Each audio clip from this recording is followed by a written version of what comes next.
Buenas noches, ¿cómo están? ¿Cómo me les va? En esta noche les traigo la palabra de Dios y vamos a hablar de Juan el Bautista. ¿Por qué nació en esta vida?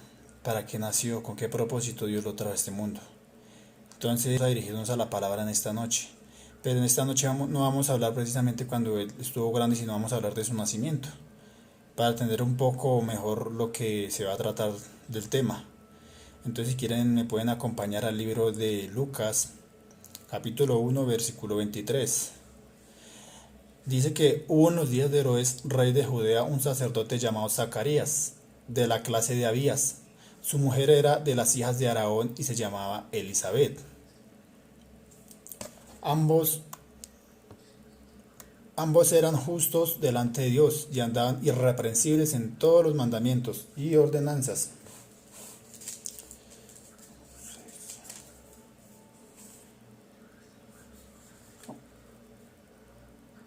del Señor, pero no tenían hijo porque Elizabeth era estéril y ambos eran ya de edad avanzada. Aconteció que ejerciendo Zacarías el sacerdocio delante de Dios, según el orden de su clase, conforme a la costumbre del sacerdocio, le tocó en suerte ofrecer el incienso entrando en el santuario del Señor, y toda la multitud del pueblo estaba fuera orando a la hora del incienso. Y se le apareció un ángel del Señor puesto en pie a la derecha del altar del incienso. Y se turbó Zacarías al verle y le sobrecogió temor. 13. Pero el ángel le dijo: Zacarías, no temas, porque tu oración ha sido oída, y tu mujer Elizabeth te dará a luz un hijo, y llamarás su nombre Juan, y tendrás gozo y alegría, y muchos se regocijarán de su nacimiento.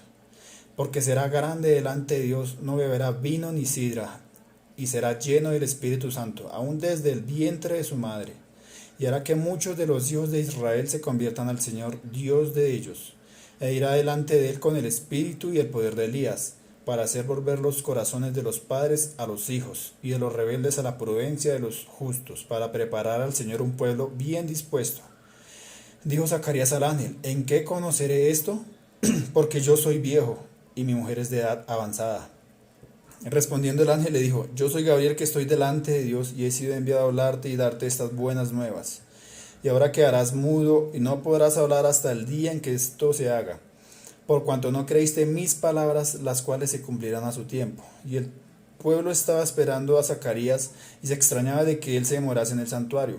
Pero cuando salió no les podía hablar, y comprendieron que habían visto visión en el santuario. Él les hablaba por señas y permaneció mudo. Y cumplió los días de su ministerio, se fue a su casa. Después de aquellos días concibió su mujer Elizabeth y se recluyó en casa por 5 meses, diciendo: así ha hecho conmigo el Señor en los días en que se dignó quitar mi afrenta entre los hombres. Entonces volvemos al versículo 6, que es donde comenzamos el nacimiento de Juan, cómo fue que nació y dónde fue que nació. Entonces acá nos dice que hubo en los días de Herodes, rey de Judea, un sacerdote llamado Zacarías. Este sacerdote era el papá de Juan. Este sacerdote servía en el templo de los judíos, porque él era judío, ¿no? Entonces vemos que dice que venía de la clase de Abías su mujer. Los sacerdotes del Antiguo Testamento, los levitas, no poseían tierra ni heredad, puesto que su única función era la de encargarse de todo lo relacionado con el templo de Jerusalén.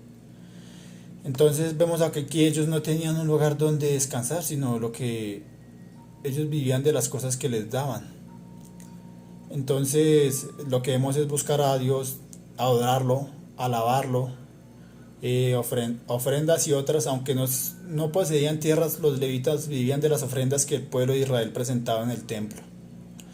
Entonces vemos que un verdadero adorador es un verdadero creyente, un verdadero discípulo que busca de Dios en todo lugar, en todo momento, que le, que le pide dirección, porque esos adoradores son los que busca al Padre en espíritu y en verdad, porque también el Padre tales adoradores busca que le adoren. Entonces en Juan 4, 24 al 25 nos habla de eso, que Dios es espíritu, y los que le adoran en espíritu y en verdad es necesario que adoren, del 24 al 25. Entonces debemos de buscar a Dios en espíritu y en verdad, no de hipocresía, como les compartía. Entonces debemos buscarlo de corazón, debemos pedirle dirección siempre. Esos adoradores los busca Dios, esos adoradores que den testimonio de Él en todo momento, en todo lugar, donde demande nuestra fe, ahí debemos estar, no importa lo que digan los demás, porque el que nos sacó del mundo fue Él, no el mundo, porque gracias a Él es que podemos adorarlo en espíritu y en verdad. La alabanza son sacrificios. En Hebreos 13:15 habla así, dice, así que ofrezcamos siempre a Dios por medio de Él sacrificio de alabanza, es decir, fruto de labios que confiesan en su nombre. ¿Cómo así que debemos ofrecer? Debemos alabarlo por lo que Él hizo. Porque el mundo no alaba a Dios por lo que Él hizo. El mundo está en sus borracheras, está en sus pecados, en sus adulterios, en sus fornicaciones, en sus envidias, fornicaciones, en todo eso. Ellos andan pensando en las cosas de la carne, pero nosotros andamos pensando en las cosas del Espíritu. Por eso lo alabamos y lo glorificamos por lo que ha hecho. Una persona nacida de nuevo debe vivir para Dios, glorificar su nombre y vivir para Él. Vamos a Hebreos 26:7, que nos dice, porque tal sumo sacerdote nos convenía, santo, inocente, sin mancha, apartado de los pecadores, y hecho más sublime que los cielos. O sea que el Señor, para cumplir con su ministerio, tenía que ser santo, y eso fue lo que Él hizo cuando vino a este mundo. Él se apartó de las cosas del mundo, Él venía a hacer la obra de Dios, por eso vivió así, como vivió humildemente, para enseñarnos la humildad, que es sobre todas las cosas, y debemos aprender de eso. Inocente, siempre fui humilde. En Mateo 11:29 nos habla de eso, que vengan a mí todos los trabajados y cargados. Más adelante habla de eso. Entonces dice la siguiente parte, sin mancha, apartado de los pecadores. Él vivió en este mundo apartado de los pecadores, en él no se halló pecado, ni se halló engaño en su boca. Primera Pedro 2:22. Eso es lo que nos dice, que él vivió realmente como lo que dijo ser, como el Hijo de Dios, y cumplió todo lo que tenía que cumplir la ley para poder ofrecer un sacrificio perfecto delante de Dios. Vamos al 6. Dice, ambos eran justos delante de Dios y andaban irreprensibles en todos los mandamientos y ordenanzas del Señor. Eso es lo que hacían ellos. Pero no tenían hijo en el 7, porque Elizabeth era estéril y ambos eran ya de edad avanzada. Génesis 17:1. Que acá hay un parentesco con Abraham, porque Abraham también pasó lo mismo. De 99 años, Dios le prometió que iba a tener descendencia. Y le levantó a su hijo Isaac. Entonces vemos que acá es lo mismo con Zacarías. Dios le envió un ángel, el cual le dijo que iba a tener un hijo. Pero como él no creyó en ese momento que realmente era Dios, por eso el ángel lo puso mudo, por la incredulidad de su corazón. Por eso nosotros debemos de creer a Dios. Dice, si bendijo a Abraham de 99 años y a Zacarías, que también era viejo, ¿cuánto más a nosotros que recibimos su Hijo como nuestro único Salvador, no nos dará también todas las cosas? Pregúntense. Si Dios ya nos dio a su Hijo, ¿cuánto nos va a dar todas las cosas que están en la palabra de Dios para vivir para Él? Todas esas promesas que están ahí, que hay muchas promesas, pero esas promesas se van recibiendo a medida que vamos andando, a medida que vamos obedeciendo, a medida que vamos avanzando en su ministerio, en su palabra, viviendo bajo su gracia, no apartados de Él, sino cerca de Él. En el 8, vamos al versículo 8. Dice, aconteciendo que ejerciendo Zacarías el sacerdocio delante de Dios, según el orden de su clase, conforme a la costumbre del sacerdote, le tocó en suerte ofrecer el incienso. Entrando en el santuario del Señor. Y toda la multitud del pueblo estaba fuera orando a la hora del incienso. Entonces, ¿qué estaba haciendo Zacarías? Estaba en el templo, mientras todos los que iban ese día a orar, que son los sábados, el Shabbat, todos iban allá a orar. Entonces ellos estaban orando afuera. ¿Y cómo es orar? Orar no es repetir, es diferente. Orar es algo que le salga a uno del corazón, repetir es algo que uno ya se sabe de memoria. Por eso Dios busca a esas personas que lo busquen, pero en espíritu y en verdad, que lo adoren, que le oren, no que le recen. Porque así se nos han enseñado, que debemos es rezar y no orar.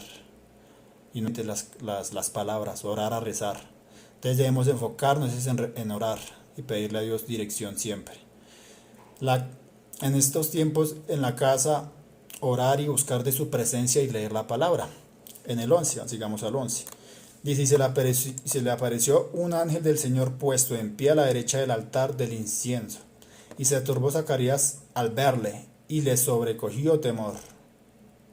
Pero el ángel le dijo, Zacarías, no temas porque tu oración ha sido oída y tu mujer Elizabeth te dará a luz un hijo y llamarás su nombre Juan. Así como lo hizo con Cristo, cuando también este ángel se presentó delante de José y le dijo que le pusiera por nombre y que no la dejara, ni se fuera de ella porque él la quería dejar. Asimismo vemos que también se le apareció a Juan. Y en eso es un paralelo con Daniel, porque dice que ellos estaban orando y que su oración subió al cielo. Y en Daniel 2, 10, 2 al 3 nos habla de eso, que él estaba en ayuno y un ángel se le paró frente a él, lo tocó, lo levantó, él dijo, varón muy esforzado y valiente.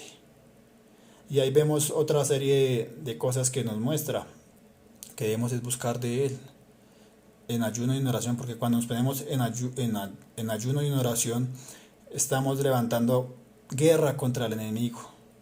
Y eso fue lo que pasó con Daniel. Él levantó guerra contra el enemigo. Así hacemos nosotros, aunque no nos demos cuenta. Pero Dios nos está librando de muchas batallas, de muchas cosas, porque para eso nos envía a veces visiones, nos envía sueños, nos ayuda por medio de una palabra, nos ayuda de diferentes formas. Ese es el Dios que tenemos nosotros, no es un Dios que nos deja solo, sino siempre nos ayuda a salir adelante, siempre nos ayuda a permanecer firmes, a avanzar en su gracia y no a rendirnos, porque nosotros no somos de los que retrocedemos, sino de los que avanzamos para preservación del alma. Vamos al 14. Y tendrás gozo y alegría, y muchos se regocijarán de su nacimiento, porque será grande delante de Dios, no beberá vino ni sidra, y será lleno del Espíritu Santo, aún desde el vientre de su madre. Y hará que muchos de los hijos de Israel se conviertan al Señor, Dios de ellos. En el Antiguo Testamento vemos que Elías también se vestía igual y comía igual que él. Por eso él es el último gran profeta del Antiguo Testamento, Juan. Y él vino a devolver a los hijos hacia los padres, porque los padres ya se habían quedado sin amor, ya se habían apartado mucho de Dios, solamente cumplían con sus religiones, con sus ritos, con ir a misa, con hacer votos, con esas cosas, y por eso Dios tuvo que mandar a Juan para que preparara ese camino dispuesto para Cristo, para que creyeran cuando Él llegara a predicar la palabra, creerían. Luego no eran hijos de Dios, porque dice que se conviertan al Señor Dios de ellos, o sea, y hará que muchos de los hijos de Israel se conviertan al Señor Dios de ellos. Pero si eran el pueblo judío, pero acá dice que tenían que, o sea, a eso venía Juan, a hacerlos volver al corazón de ellos. Sí, pero se habían vuelto religiosos y no lo hacían de corazón. Y así pasa hoy, mucha gente religiosa que va a las iglesias pero no tiene un corazón humillado a Dios. Por eso era necesario preparar el camino al Mesías, para que volvieran su mirada al que da vida eterna.